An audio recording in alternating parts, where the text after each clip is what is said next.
Mummy నేను ఆడుకుంటా. ఇవేంటి మిషన్ దగ్గరయా? అద్దు నాన్న, నేను వీటితోటి ఒకటి తయారు చేస్తానని. ఏం చేస్తావు?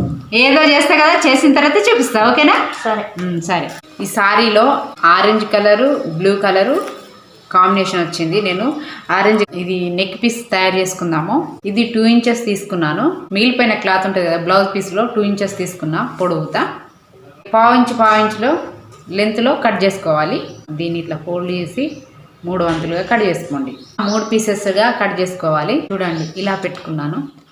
ఇవి 3ని ఇలా దారం లాగా చేసుకోండి. మనం జడ అల్లుతాం చూసినావా, అలా అల్లేసేయండి. ఇలా తయారు చేసుకోవాలి. థ్రెడ్స్ కనిపించకుండా ఇది ఉలను పెట్టాలా. మళ్ళీ ఏంటిదంటే 2 కలర్స్ లాగా యూజ్ చేయొచ్చానని ఇది పెడుతున్నా ఉలను. కానీ ఏంటిదంటే మనము తయారు చేసుకున్న వాటిని నేనే తయారు చేసిన అంటే అస్సలు నమ్మరు. ఎందుకో కానీ ఈ జనాలు మనం తయారు చేసిందంటే నమ్మరు. వేరే దగ్గర తీసుకున్నామంటే వెళ్ళి అడిగి కొనుక్కుందామని అనుకుంటారు. చూడండి, ఇలా అల్లుకున్నాను. నేను ఇవి తయారు చేశాను. అవి ఉంటాయి కదా, ఏమి చెమ్కీస్ ఉంటాయి కదా, చెమ్కీస్ తోటి ఈ మిగిలిపోయిన కాటన్ క్లాత్ పైన ఇలా స్టిచ్ చేశాను. చూడండి, కనిపిస్తుందా? ఇలా మధ్యలో గమ్ము పెట్టి అంటించుకోవాలి. ఇలా వెనకాల సైడింగ్కి ఇలా పేపర్తో కవర్ చేసేయాలి. ఎందుకంటే గుచ్చుకున్నట్టు ఉంటుంది కదా. నేను ఇలా 3 బంచెస్ తయారు చేశాను. కుందన్స్ అంటిస్తాను.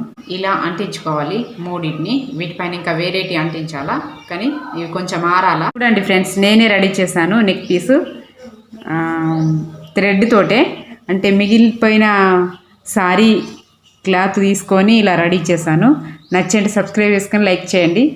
ఫుల్ వీడియో కావాలంటే మీకు ఇంకా నచ్చండి, సబ్స్క్రైబ్ చేసుకొని లైక్ చేయండి. దానికి తగ్గట్టు బ్యాంగిల్ ఇంకా రెడీ చేశాను. చూడండి, బ్యాంగిల్ ఇది ఇంకా ఏంటిది మిగిలిన క్లాత్లతోటి. కమ్మలు ఇంకా రేపు రెడీ చేసి పెడతాను. ఇప్పుడు కాలేదు.